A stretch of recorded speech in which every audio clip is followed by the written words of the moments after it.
Yes, Adam, thank you very much for your time. It's so good to see you. How are you doing? I'm fine. Yes. Life is good. Yeah. Life in Oslo is good. I felt a bit of it. Yeah, I mean, this is where I grew up, so I'm comfortable here, and I have all my things going on here. So yeah, I'm happy. I've seen a lot of people enjoying the sun rather more than we would do in Ghana. What is the whole thing behind it? You're cheating now, eh? I'm just joking. No, because we have a long winter and it's really cold in the winter. So when the sun finally pops up, everybody's happy. Everybody smiles and the mood goes up, and it's just good vibes during the summer. So summertime here is really nice. Unfortunately, I'm traveling to Ghana in a couple of weeks, so I'm missing the Norwegian summer, but that's okay. Yeah. I mean, what kind of feelings do you get when you have to travel back to Ghana and all of that? No, I'm always excited to go back to Ghana. Especially when I haven't been in a while, to see my family and also to get some work done. And it's also I kind of like the vibing in Ghana as well, because like I said, I grew up here, so this is normal for me, whilst Ghana is for me holiday vibes, you know, and also you get to see people that you miss and you know, and just catch up with people in general. You know, you haven't seen them in a while, so it's a nice feeling every time I go back. You know, we'll talk about football in Norway in detail, but I just want to find out what is the reaction towards football? Do people enjoy football as much? I saw the athletics yesterday. It was a lot. I mean, the Bislett Stadium was full. Mm-hmm. How about football? How do they react to football now? It's ups and downs. Now it's on I will say it's going up again because of Martin Ødegaard in Arsenal and Haaland and City. So people they need the profiles to kind of fall in love with it again. Yeah. So it's on an uprise right now. I'll say it's kind of similar to Ghana when the national team is doing well. People are dedicated and they enjoy the football, whilst when it's trouble and unstable, they lose interest.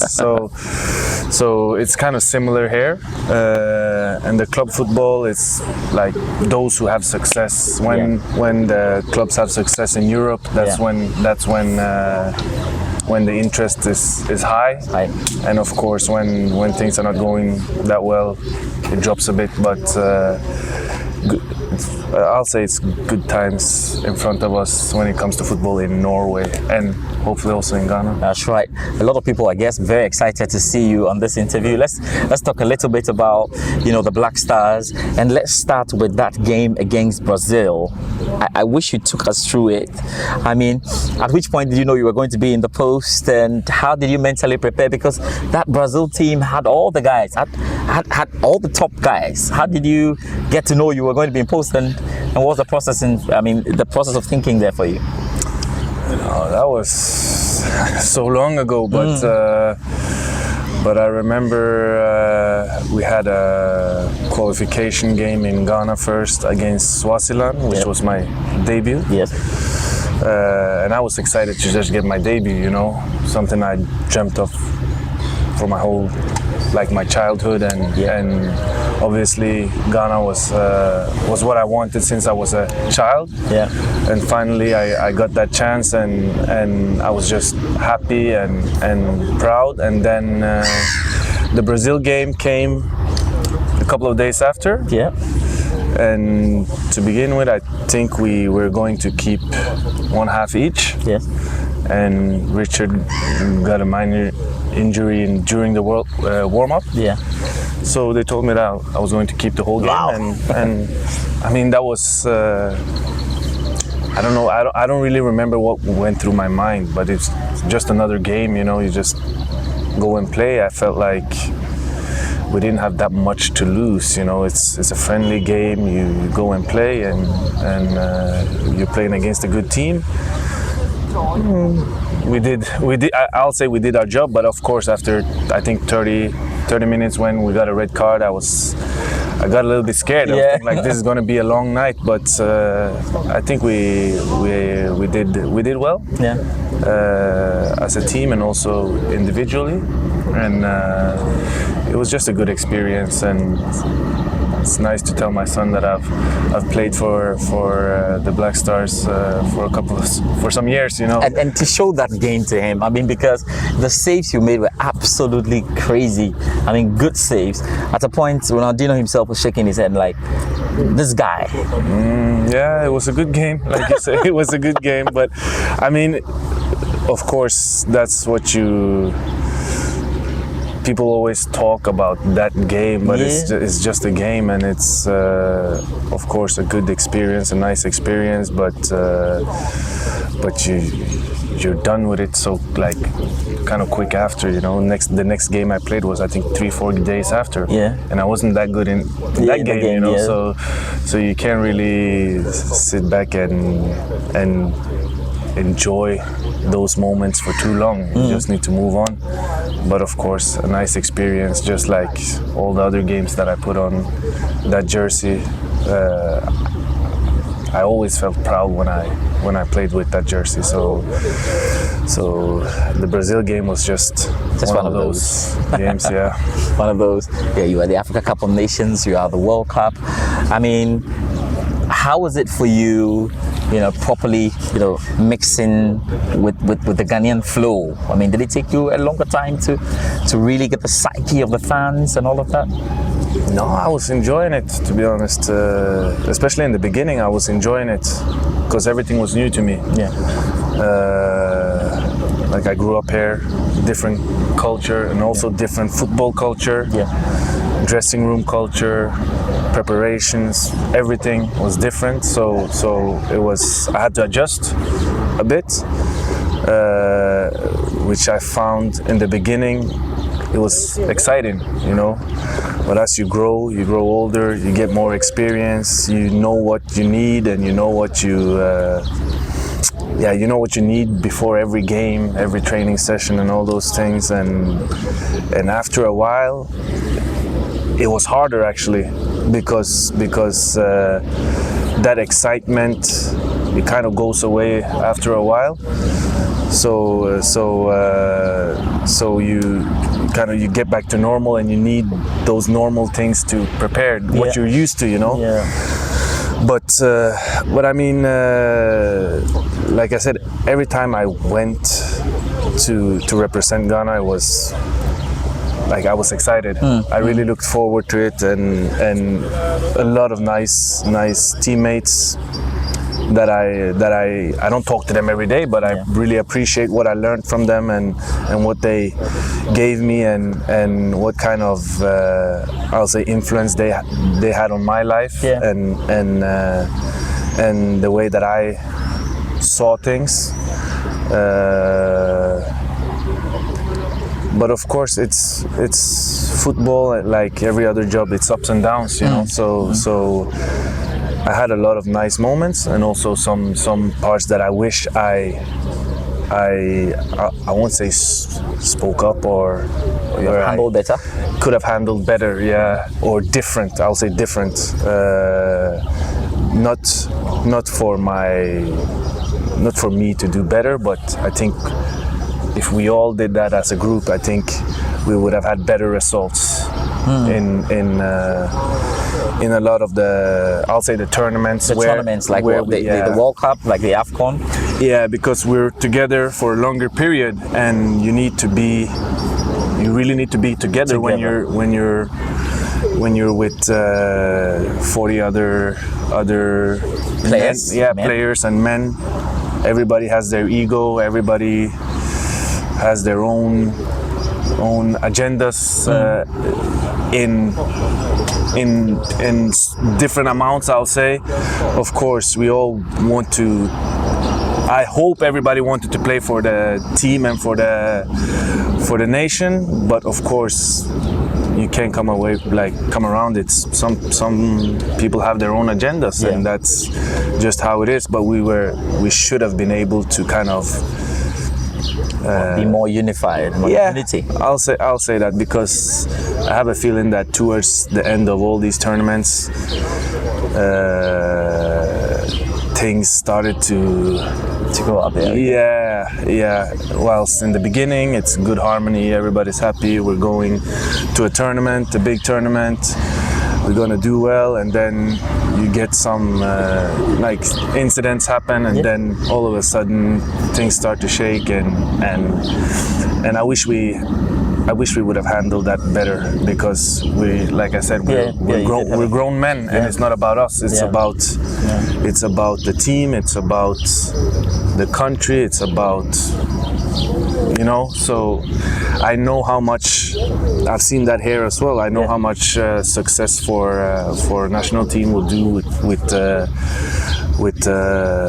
I'll say the vibe in the country, and also the country in general will benefit on success. So I'm a bit sad that we didn't get that success while I played. Like winning the AFCON, or making a feather in the World Cup.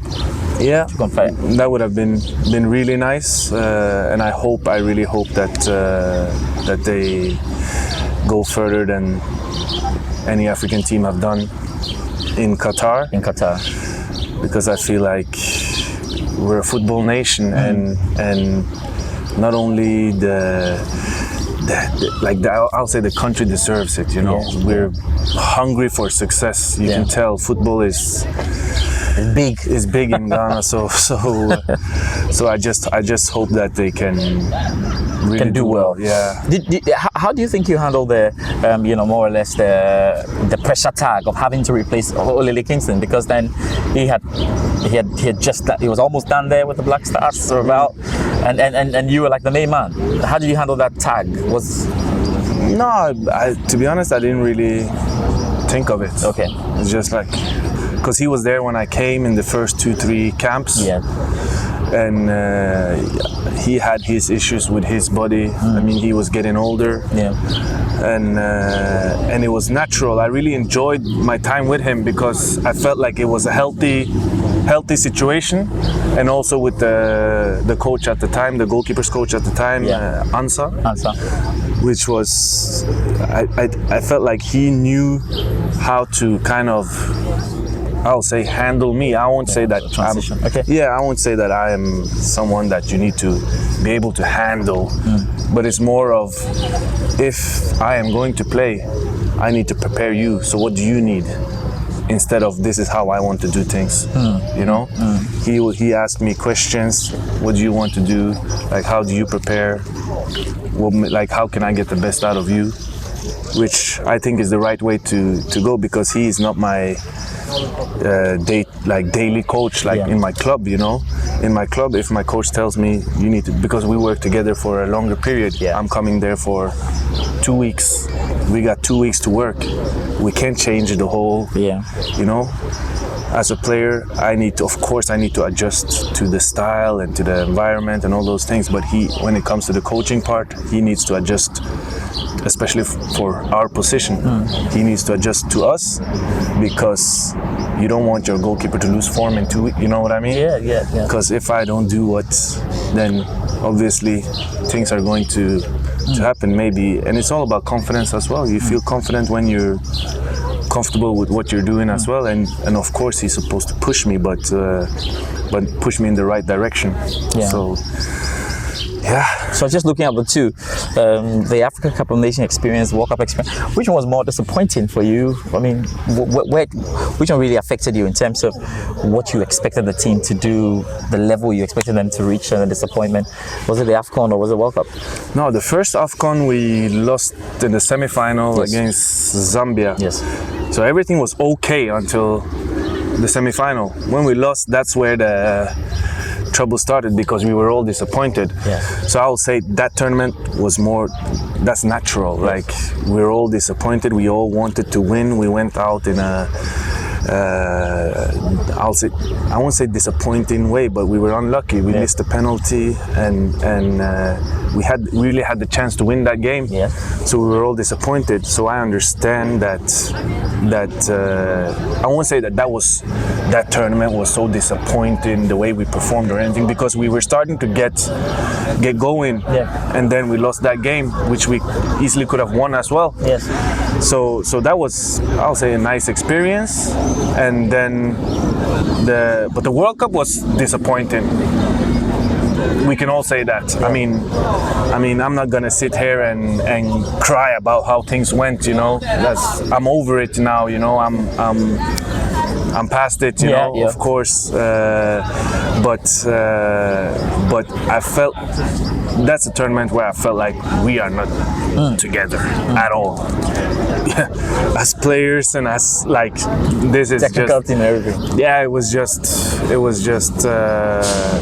the best experience, but it is what it is. And like I said, I'm past it, and I hope that those who were part and those who know those who know what went down and everything, I hope they have learned from it so that they can go into the next World Cup now prepared, you know, really well prepared, because I feel like they were prepared in South Africa. Yeah. I'm not sure, but things went well. 2010, Yeah, things went well, and it looked like a good group. Whilst 2014, I think a lot of the same players matured a bit, maybe in better and bigger clubs. It looked on paper, actually, it looked on paper like such a wonderful squad. And you know, when you have some success, of course, sometimes the ego changes and you want to shine. So it was I'll say that's things you need to be aware of when you put together a group, you know, that the balance and the harmony needs to be perfect for that 1 month. Yes. So like I said, I hope that they learn going forward into Qatar 2022. Yeah. You see, Adam, there is also an interesting one, because we're looking to get in international players of Ghanaian descent. You know, players who have not necessarily grown in Ghana and know the culture and can easily deal with it. And even this time it's on the high. We're probably going to get maybe 6 or 5. You know, that's a number that's coming into camp. First, what would be your advice to the players coming, knowing that you came via the same route? What would be your advice to them? Just come for the right reason, I'll say. I mean, I know they probably want to experience the World Cup, but I hope they come because they want to represent Ghana and not because they're not selected for another country. That's I think that's number one. They need to be there because they want to play their hearts out for Ghana.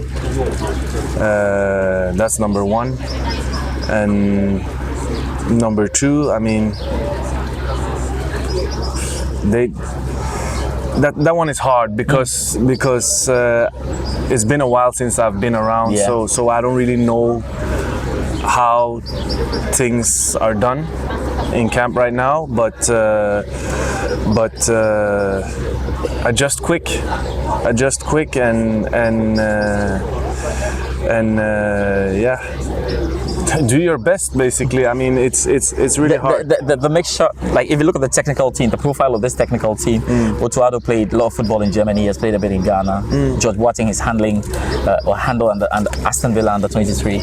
Chris Hughton, of course, has spent his time, out there. Dramani has been a perfect. So you think that blend is good, that we have like guys who can understand these players coming from overseas? Yeah, definitely. I think that will help, because I think that the preparations, they will probably put some demands and they have some type of expectations on how things is to be done. And I think also their methods is probably more similar to what the squad in general are used to in their clubs. or closer to. Yep. But I also think that it shouldn't be. Of course, I'll say everybody's welcome. I hope everybody's welcome. If you're a Ghanaian, you're a Ghanaian. I mean, you're welcome. Yeah. Hopefully. Yeah. But you shouldn't forget those who qualified to the tournament as well, and just bring. They need, like I said, they need to be there for the right reasons, balance, and not only like, yeah, I'm ready to come. You know, it needs to be the right balance, and those guys that qualified the team to the tournament, if they are really ready and in form, of course you should consider coming over. So I mean, maybe just a final bit, then we talk about what's happening in Norway at the moment with you. I mean, we're dealing with a public reaction, knowing that Ghana is such a passionate country. They're so passionate about football. They can go on. How did you deal with it, and what advice would you give to them? Because obviously there can be good days you can have all good days. There'll be good days, there'll be bad days, and fans are what they are. Yeah, I mean. Fans will always be disappointed if things are not going their direction. Yeah. But as far as it's nothing to moan about, be behind the team. I mean, support the team and really make them feel special and comfortable and confident going into that tournament. And yeah, make them feel that they really have the country behind them when they go into that tournament, instead of this is wrong selection, wrong coach, wrong this, wrong that. As far as nothing has happened, we've qualified for the World Cup. We sent Nigeria will be watching from Nigeria, and there's nothing to kind of complain about at the moment. So support the team, be behind the team, and until something happens and take it cool. Yeah, take it cool and be proud of the boys, because they qualified when nobody gave them a chance. I'm pretty sure that a lot of people in the country thought that Nigeria are going to beat Ghana. Yeah, because even here it was it's a lot of Nigerians, there's a lot of Ghanaians here as well, and everybody thought that Nigeria was going to beat Ghana, but. They got into it. So, yeah. But what do you think of chances? Is Portugal again? It's Portugal, it's Uruguay, and South Korea. Yeah, I mean, Portugal is going to be tough. Yeah, but it's a game. 90 minutes, 0-0. Like, if we have a good day, I think we can beat Portugal, because we have a good team if they put it together well. South Korea, I feel like we are level. Yep. And Uruguay, some history there. So I hope we go into that match with that in mind, that we have unfinished business with you guys. So I mean. It's a really tough group. Very tough. But with the right preparations, the right mentality, and if the team is together, I think we should be good. Yeah, we can do something. Right. Let's then now talk about what Kwarasey has been doing. You know, since we do not see him on our screens these days. I mean, for those who are sharp, I'm sure by now they have checked on transfer market elsewhere to see. Oh yeah, he played for Vålerenga. You know. He's been here. But basically, there's some new project you are doing. Tell us about it. Yeah, when I started to get problems with my back, I started a project with a couple of other guys. We founded a club called FC Oslo, and we promote it every single year. And we're a couple of years away from the top division, actually. Yeah. So it's an exciting project, and I have a lot of plans with that club. I can share a few of them, but of course I'm. You're keeping it. Yeah. I mean, The raps. obviously, if you put 1 + 1, you will understand that Ghana is also part of that project. I've already brought some players to Norway this winter to some top division clubs, and hopefully in the future my club will be in a position to do the same thing. Yes. So I mean, That's the business.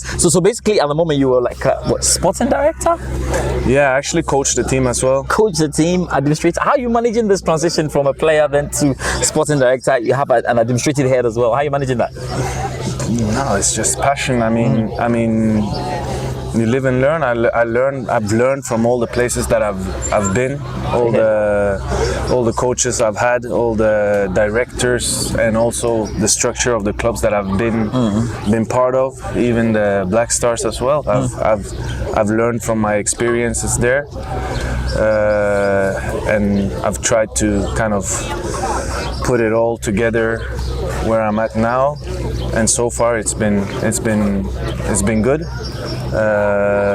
And I'll say the coaching part that's natural, because I basically went from playing one day and the next day started to coach a bunch of guys that haven't played on that level that I've played on myself. So I found it kind of easy to transfer some of my knowledge to them, just a few bits, because the level was low at the time. So it wasn't too much input, and when it comes to bringing players and all those things to the team, is the network. It's not like, I mean, I grew up here, so to find players that maybe retire early or someone struggling here or there, it's just like, and I'll say the magic is to treat everybody as it's different individuals, you know, and you need to handle a lot of different individuals. So the magic is to kind of make everybody feel like they're contributing, that they're part of the team, that they're valuable, and all those things. So that you get the best out of everybody. When, like, if it's a guy that's not too much involved, when he's involved, it's not like he's coming into something that is not nervous so that's it's good. I think I'm still learning, you know, and it's exciting. I'm really positive about my daily life right now, because I wake up and I feel like, okay, I've done this. I have accepted that my injury is what it is. It is what it is. So let me see what I can do behind the scenes, you know. So good. So I'm hopefully one day I'll be able to contribute with something in our federation as well, with Ghana as well. If it's on a lower level, like youth level, that would have been wonderful. Excellent. I think we're looking forward to that. We're here to support you and make sure that everything works out, you know. But how much of the Black Stars do you watch these days? Or you watch almost every game? Oh, I try to watch every game. Of course, when it's tournaments and those things. Obviously, last AFCON I turned off. I couldn't watch. You didn't want to? No, like when I knew that this is not going the way you expected it to. Yeah, then I lost interest. So I didn't even watch the final and all of those things. No, because Ghana was out. Yeah, we were out, and no point. My son wanted to watch Senegal because he likes Sadio Mane, but to watch in his room, not with me. Not with you, yeah. But I try and watch as much as I can. But I've actually watched more of the youth teams. Okay. To be honest, maybe because of what I'm doing right now, that my interest is maybe towards that more than the senior side. But of course, I still have former teammates playing, so Yeah. so I watch and And you have former teammate managing as well. Ole Lekinson, your friend, is now the goalkeeper's trainer, in charge of the goalkeeper's trainer. Yeah. Do you know what you have made of the goalkeeping department, the goalkeepers we have so far? You said? Ole Lekinson, your friend, is now in charge of the goalkeeping department. Yeah. And I was asking you if you have been watching, what have you made of the goalkeepers so far? The goalkeepers at the moment, Ghana goalkeepers. I have a feeling that they're very even. Like there's not a clear number one. Obviously, that Wallacott. Yes, George Wallacott. Yeah, he played the tournament, Yes. and I didn't really know him before the tournament, so that's what I've seen of him. Yeah. Atisigi. I talk to him sometimes. Atisigi, We yeah. text. I've never met him, Okay. but it's just about some like keep it up, try and Richard Ofori. yeah.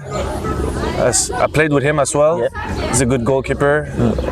Had some injuries. Yes. But I have a feeling like if he is fit and if he is where he's supposed to be, Is it Orlando might be Pirates? the one that I would have played with. I'm not gonna because I gonna don't. say, yeah, of course, yeah, yeah. because I don't want anybody to be to say that I don't support them. But Yeah. I think that he had something when we played together. Yeah. He's tall. He's strong. Needs to get a little bit fitter. Yeah. You know, I think he knows that. Right, yeah. Yeah. There's the final one. The guy, Manaf Nuruddin, he saved some penalties not long ago against Chile and international friendly. I've heard a lot about him, but I don't really know him as that well. well. Okay, all right, no But problem. So- but like I said, I think they're pretty even. I think he should prepare. Yes. Like let them be, like I just Yes. said earlier, be comfortable in camp and let them come with their I'll say input. As soon as they choose you are going to play, they need to be behind the one that's playing and think of it as okay, the decision is taken. Yep. We support him. We do everything we can to make him ready, and if changes come, He just goes through it. yeah, we support. You know, so yeah. so it's football. It's difficult to, you know, you think about yourself. Sometimes you want to play. Everybody wants to play, but when it comes to tournament, it's not the time to kind of think about Friendship and all of that. Yeah. Competence, basically. Yeah, I mean, until the decision is taken. Yeah. You compete. Okay, you're going to be the number one in this tournament. Everybody fine. supports you. Support. You know, that's when you stop the competitive. But you push. You need to push. Yeah, But and get there. yeah. Adam, it's been thoroughly enjoyable, you know, having this chat with you. Great stuff. And we wish you the very best. You know, we're looking forward to FC Oslo becoming very big. And Thank you. the next time I'm in Norway, I'll have to come and check out FC Oslo. Do that. Adam, thank you so much for your time. Thank you so much for your time. How do you say bye-bye in Norwegian then? Ha det bra. All the bra. All the bra. Okay, good. Nice. Now the next one.